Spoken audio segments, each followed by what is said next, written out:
Let me introduce you to Victor Davis Hanson, who is a columnist for National Review and a professor of military history at the United States Naval Academy. Professor Hanson, there's a story in Johanna Newman has in the Los Angeles Times today that the television ad featuring the little girl and the daisy from the Lyndon Johnson campaign is being revived starting this weekend by groups that are against the possibility of attacking Iraq. And in addition to that, it'll be airing in 13 major markets. It's part of a campaign by a coalition of peace groups. In addition to that, there are going to be anti-war rallies this weekend in San Francisco and in Washington. You've been thinking a lot about the people who are speaking out against Iraq. What do you want to say about them? Well, I'd like to distinguish two groups. There's the mainstream debate that's going on, which seems to be about 55–60% one side that favors action in Iraq and 35, 40, 50 that does not, and that's Republican, Democrat, Liberal, Conservative, and that's a legitimate process. But there's also a strain in that debate of people who almost have a visceral dislike of the United States, and it's deductive, it's anti-empirical, it's not based on any particular incident. So, for example, when 9/11 occurred, there were members of that group who thought that rather than it being a tragedy, it was something that we did to warrant that attack. So somebody like Michael Moore, the film producer, would say that he was upset that there weren't more Bush voters, or that New York was a liberal place, so why did they do this to us? Or Oliver Stone saying it was creative destruction. Or Norman Mailer saying it was too ugly, the World Trade Center were too ugly buck teeth that looked better, that the ruins looked better than the actual buildings. So I was trying to account for what makes people usually in the media, in the universities, and the arts, have this sort of visceral, standard, almost Pavlovian response to misfortune that happens to the United States, and has a worldview that we're usually an agent of something wrong rather than right. And when you looked and thought about that group, what kinds of conclusions did you come to about their roots, their genesis? Yes, well, I wasn't so interested in the old debates, whether it's Marxist or whether it's left-wing. I was more interested in more utilitarian, practical explanations. And one of the things I noticed is if we look at Sean Penn or Martina Navratilova or Jessica Lange or Susan Sontag or Alice Walker, we see that a lot of this virulent protest against what America is and what it's doing tends to be centered in the arts, in the universities, sometimes the elite media.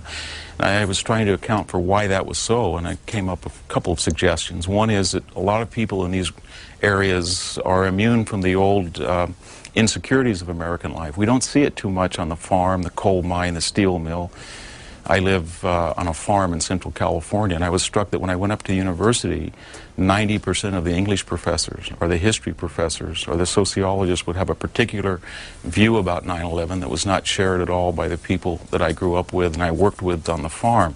So there was an unrealism, I think, in certain areas where their affluence and security don't lend them the opportunity to meet an Osama bin Laden, and there's plenty of them in America, or a Saddam Hussein that requires muscular strength rather than just rhetoric. Another is that there's a sense of frustration. A lot of these people are very unhappy because they have very nice lives, but they don't quite know how to extend that utopianism to America in general. It's very hard to disconnect from the engine of American capitalism. Sean Penn or Barbara Streisand, it's very hard for them not to fly in a polluting jet, or not to drive an SUV, or to give up hardwood floors, or not to walk on a redwood deck. And so one of the ways that these elite critics assuage this frustration is they tend to sign petitions, go to a protest, maybe having a sign as which we saw in C-SPAN, "Bomb Texas, I love Iraq," is a way of dealing with other frustrations you can't deal with. If you're really worried about the world, then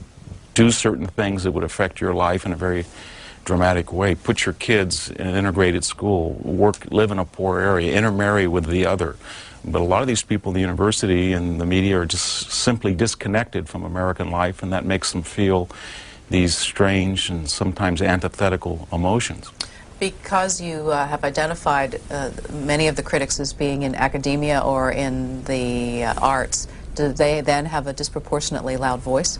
They do, and I think that's Sean Penn, by any qualification of intellectual achievement or knowledge or erudition wouldn't be a person people should listen to, much less Martina Navratilova, who escaped a slave communist society and came over here and made millions and then said that the United States was just a money-grubbing nation. Or Jessica Lange has no expertise to say that she's humiliated in being an American. But they have exposure to the public by degree of their celebrity status. There's also enormous pressure within these groups. I know that it's almost like the medieval church or the Soviet apparatchik, that when one states these positions publicly, one gets acclaim from within the cadre. If you're a professor, 90% of the professors that I've worked with for 20 years have particular views, and it brings dividends, both psychic and real, to profess solidarity within the group. Whereas if you say that you support the United States action in Afghanistan and we didn't do anything to deserve 9/11, that can bring, on a daily, hourly, minute basis, that can bring problems to you at work. So there's a lot of peer pressure involved as well as all these other emotions like guilt. There's also a little bit of envy, I think, that people who deal with words and whose expertise is rhetoric rather than muscle or business, they feel that sometimes they're not appreciated by American society. A professor of Renaissance literature might get less attention from a university president than the owner of a local Taco Bell franchise who gave money to the university. So there's a sense that the United States should recognize their intellectual achievement. We want to open up our phone lines, and I should tell you, Professor, that without even introducing the phone calls, you've managed to light up all our lines here. I have. So people are anxious to talk to you. We'll get to calls in just a second. You can see the lines are below me on the screen right now, divided by party affiliation, and we welcome your calls. I might also tell you that we are going to televise the Washington rally on Saturday, the Answer rally, so you can hear some of the voices of those who are critical of the administration's policy. That will be live on C-SPAN beginning at 11 a.m. Eastern Time. And in the Washington Journal that morning, we'll talk to a couple of people who are on the other side of this issue, who are speaking out and would like to tell you why. Just to clarify your point, you believe that debate is a legitimate thing. Yes, I do. I think it's very valuable. It's always been one of the unique characteristics of Western civilization, that it's welcomed dissident voices, and out of that conundrum we'll find the right answer in Iraq, whatever it is. But once we find that decision, we should rally behind it, whether it's not to go or to go as a nation.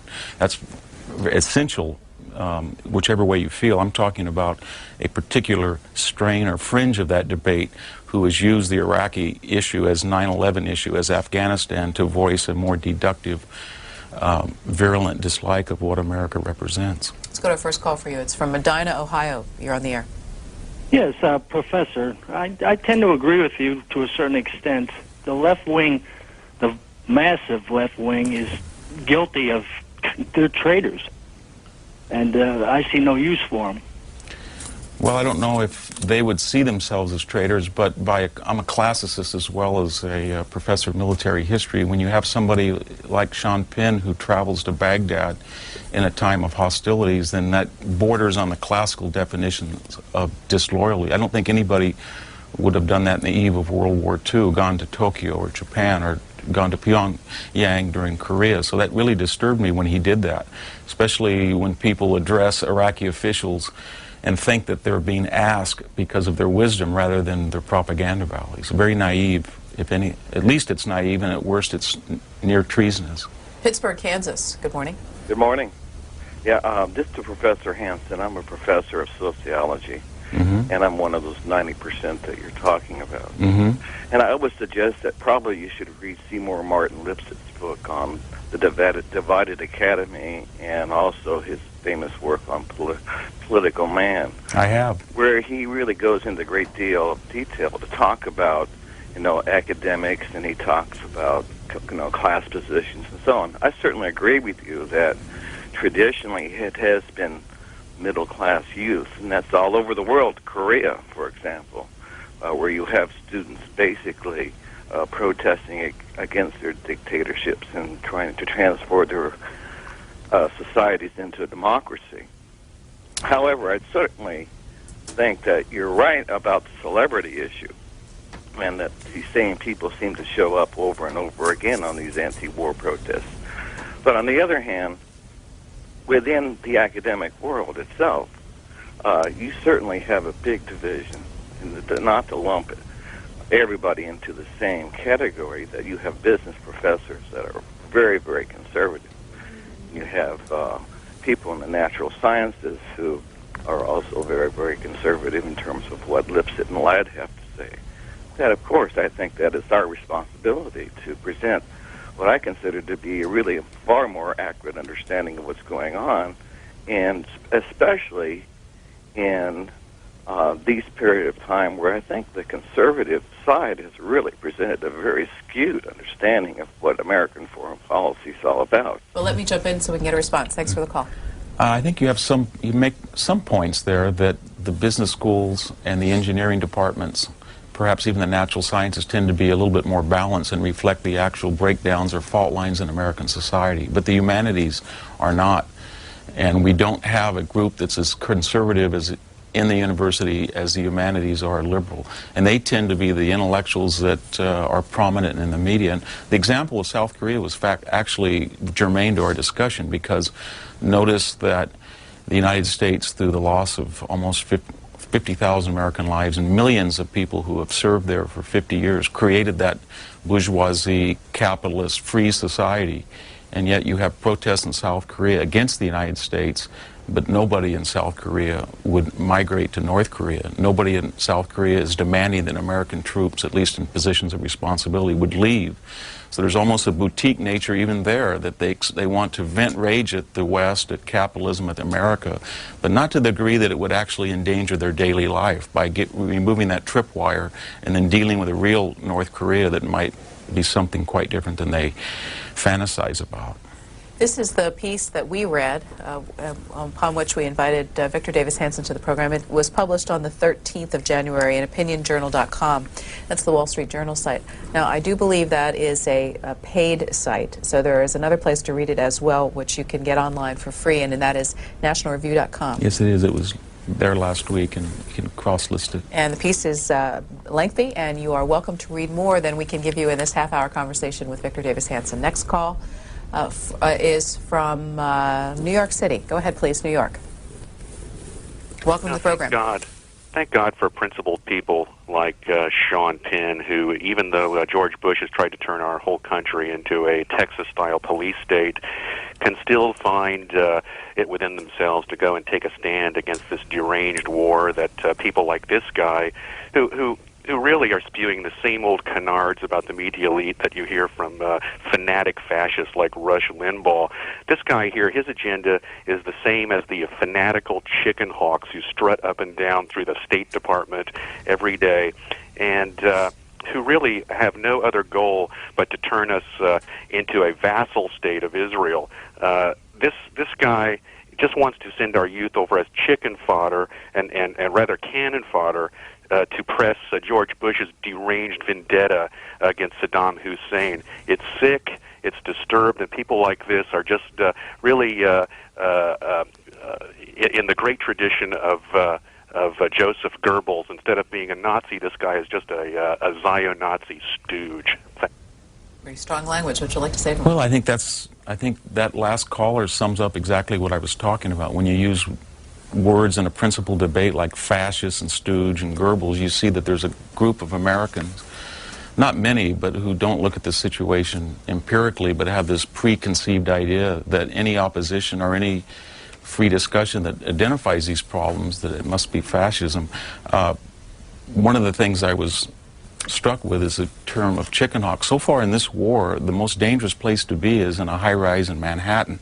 We're in a fourth-generational war where the American civilians are targeted, whether through anthrax or assassination. And maybe it's much safer, I think, to be in an aircraft carrier, at least so far in this war, than in a high-rise. So this idea that people in the Pentagon and the State Department are chicken hawks, that's where the first attack actually was. It's much more dangerous right now to be in the Pentagon than it is to be on a warship. So I think that was a very unfair accusation by the caller against people in the State Department or the Pentagon. State College, Pennsylvania. Hi. I'd like to address Mr. Hanson's attack more or less on the, I guess you'd call it the liberal left. I'm an independent from up here. I think, though, that some of these critics of the war tend to address some things that Mr. Hanson's not, and that is that this country has a habit of going about and supporting or investing in Saddam Hussein. We trained Osama bin Laden to some degree during the Russian involvement in Afghanistan. And so these people are receiving U.S. foreign aid after a fact, and in effect our foreign policy goes about breeding snakes, and if we breed snakes or to get bit in the ankle. Mr. Hanson? Yes, I hope I can have a response to that. First of all, I think that you make a good point that in the past we practiced realpolitik, but I think that is more accountable to the fact that we were in a 50-year Cold War with a totalitarian government in Russia that had butchered 30 million of their people. For example, we gave over almost 400,000 GMC trucks to the Russians to stop fascism, even though that we knew that Stalin had killed millions earlier, and when we saw those trucks used to transport prisoners in the Gulag in the late 40s. So we've done things that were utilitarian at the moment, and that's the way the world is. It's not a perfect place. As far as your other suggestions about backing dictatorships, Saddam Hussein, Osama bin Laden, perhaps we gave some information on intelligence to Saddam Hussein, but we surely did not train Iraqi pilots and take them to Paris like the French did. And as far as Afghanistan goes, we backed a lot of rebels. We didn't know exactly what, how, or when they were transmogrified into what they did. Remember, the United States, for all your pessimism about its role vis-a-vis the Islamic world, saved Muslims in Bosnia, Kosovo, did stop Soviet totalitarianism from taking over Afghanistan, freed Muslim Kuwait, which, by the way, then ethnically cleansed its own Palestinians, and tried to feed people in Muslim Somalia, as well as gives $3 billion a year to Egypt, Jordan, and the Palestinian Authority to balance the aid that we give to Israel. So I think that there's a legitimate debate there, but it's not quite accurate to say that we simply back right-wing authoritarians. Whiteheath, Illinois. Good morning. Mr. Hanson, I'd like to thank you for your service to our country. It's refreshing to have you on C-SPAN. I just want to state that I am so sick and tired of the verbose rhetoric of the liberal left. We need to wake up in America and realize that we're in a fight for the life of our country and the life of all our citizens, and we must, as a country, learn and love each other, learn to get along, and I'm just so thankful for you being on C-SPAN this morning, and I hope C-SPAN will have you on more often. Thank you, Mr. Hanson. Thank you. I appreciate it. One comment I would like to make in response to a couple of the earlier callers is I think that this group on the extreme left does have a problem right now with foreign policy, because in the past years of the 60s generation, for example, they were siding with national liberationists, Marxist, socialists, and utopians. But if you look at the people the United States has opposed with militarily in the last 3 or 4 incidents, Noriega, Milosevic, the Taliban, now Saddam Hussein, these are fascists, and they have killed a lot of their own people. So we have this strange situation now in the left where you might see a sign in a Washington D.C. park that says, "Bomb Texas, I love Iraq," but right across the corner you'll have people who were butchered by an Iraqi fascist asking for liberation. It's almost as if everything the United States was supposed to do in the 60s, that is, oppose fascism abroad, we're starting to do now at the end of the Cold War, when we're not in this lockstep rivalry with the Soviet Union, yet this Pavlovian anti-Americanism almost doesn't take account of that. So I think we need more emphasis on the fascist nature of the Taliban and Saddam Hussein rather than on the imperfections of the United States. Canyon Lake, Texas. Good morning. Good morning. Good show. I think you're right. I think that the people that wouldn't live there are always the ones that saying it's okay for the people that are living there to stay the same. Every time we hear the Democrats asking for proof of Iraq weapons, I believe they finally figured out that maybe Clinton was lying. The communists, socialists, and Nazis, they've got nothing on the Democrats because of their lying, bigotry, and jealousy to divide our country. And I think their division goes along race, age, sex, and income. I can't figure out how they can be so dumb to believe that a dictator madman gets worse because some president somewhere says a few words. And I believe these people are pretty much proving our point this morning, like the professor, where he would flunk a common sense test. Well, I'm not sure that I find it a little bit more insidious. I don't find the breakdown easily explicable on race class. My emphasis in the article that you referred to was that there was a particular group of people in the media, in universities, in the arts, novelists, who had a very unrealistic view of events, and that their actions were not compatible with the life that they live. For example, Gore Vidal is very critical of the United States, but yet he lives in a villa in Italy that's protected by NATO troops. Italy wouldn't have existed if it hadn't been for NATO. Or Noam Chomsky, who lives in the suburbs of MIT, which a university that's given him tenure and a high salary, yet wouldn't exist without defense contracts. So I think there's a frustration that a lot of our elite critics cannot reconcile the life that they profess for others and the life that they live themselves. I'd like to see more, if you are that angry at the United States, and if you are that angry at capitalism, then try to live them in a manner that doesn't reflect those bourgeoisie tastes. Next is Lansing, Michigan. Good morning. Good morning. I am a hardworking landscaper in Middle America, and I am not an academician. But after seeing the gentleman this morning, I understand that I need to be in Washington this weekend to protest the voice that is no war, that we should use diplomacy to try to settle this. Thank you very much for C-SPAN. Bye. Well, I think you're one of the...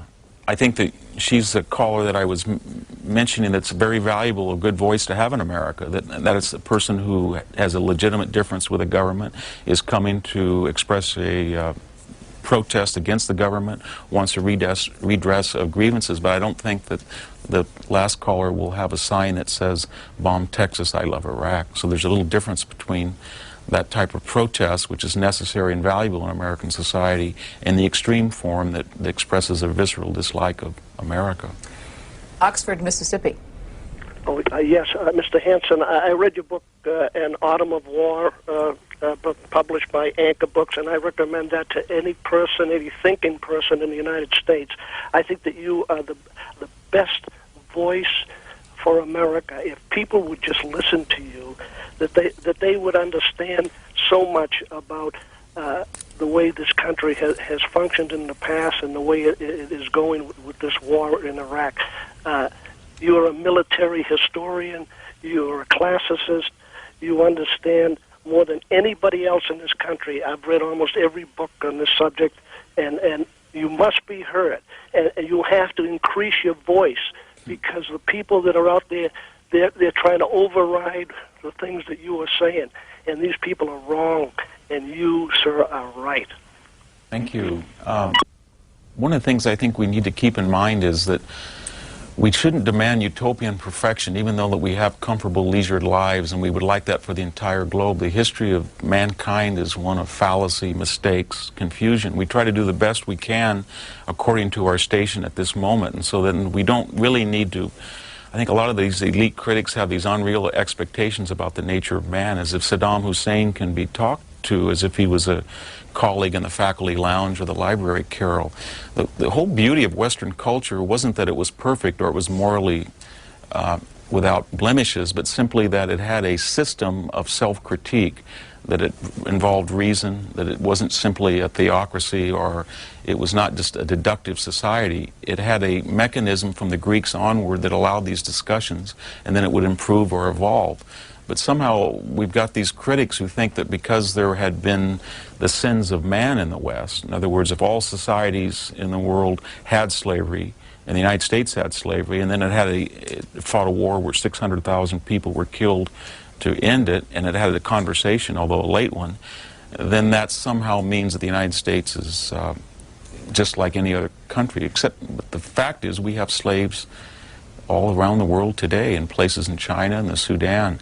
So I think one of the problems with this elite criticism is they don't take into consideration that the West doesn't claim to be morally perfect. All it claims is that it has a mechanism to have a conversation or discussion on how to improve itself, a self-critique, which is, I don't see it in any other tradition. What responsibilities do you believe the United States has as the only superpower? It has a lot of responsibilities. It has a responsibility, of course, not to abuse its power. There's never been a time in the history of civilization where one power has such has had such an inordinate amount of military force, not since the 3rd or 2nd century in Rome. So we have a responsibility to use that force wisely. We also have a responsibility because we can change things with that force to protect the citizenry. And when you have something like 9/11 and you have a whole country like Afghanistan that was used to kill us and to attack people around the world, and you have a country like Iraq that is the sanctuary for people like Abu Nadal or Abu Abbas, or has gassed its people, or invaded 2 countries and sent missiles into other ones, or violated the armistice, or violated UN sanctions, or tried to assassinate a president of the United States, then that represents a clear and present danger of the United States in the post-9/11 world. We have, I think, a responsibility to take care of it. People keep talking about we don't want to lose lives. We don't, of course. But in the first Gulf War, we lost less than 200 lives. We lost 3,000 in New York. So I think what the President of the United States is trying to do is say, how do we avoid more 9/11s? He looks to the first Gulf War and says that's a risk that is manageable. Beth, Maine, you're on the air. Yeah, good morning. Thank you for C-SPAN. Mr. Hanson, I'm just a housewife up here in Bath, Maine. But I'm telling you, when I saw Sean Penn on Larry King, I knew he was on the side of the angels.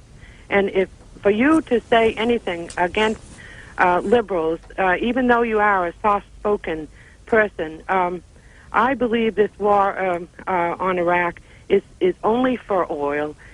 You just look at the cabinet that George Bush has surrounded himself with. I just don't understand why you are attacking people who have the God-given right in this country to say what they feel. I have been a firm believer that Bush, even though he is against affirmative action, would never be president, would never have gone to Harvard, would never have owned a piece of the baseball team in Texas unless he had the Bush name. So is it affirmative action only for the rich? Thank you again for C-SPAN. Well, there's a lot of issues you raised there. As far as Sean Penn, I think that he should come to the protest march like the earlier caller, but I don't think it's a good idea to go on the eve of war to Iraq, and especially to a fascist country where and talk with a regime. It'd be like talking to the Nazis or the Italian fascists or Japanese militarists that has killed so many of its own people and driven over 1 million of its own people exile. That's where the criticism needs to go to. Do you feel the same about members of Congress who have traveled? Yes, I do. I think that was a terrible mistake for members of Congress to go talk to that man. That man is in the same historical category as the great mass murderers of history. And I think that's one of the fault lines we see. I think Jane Fonda made a similar mistake during the Vietnam War when she went to Hanoi and said that the National Liberationists and the Hanoi Communists were not treating prisoners in a way that was torturous, or that Hanoi had been leveled by bomb. None of this was true. So I think there's a legitimate place for criticism, but when you go over the line, when you go to countries that are fascistic or totalitarian, and then you profess from those shores criticism of the United States. That's the point that I wanted to make. Well, we are out of time. Thank you for being here. Thank you. Victor Davis Hanson, and again, if you'd like to read the entirety of his piece, I've actually been told that I was incorrect. OpinionJournal.com is a free site, so you can find that on the internet, and also nationalreview.com. We'll be back in just a minute.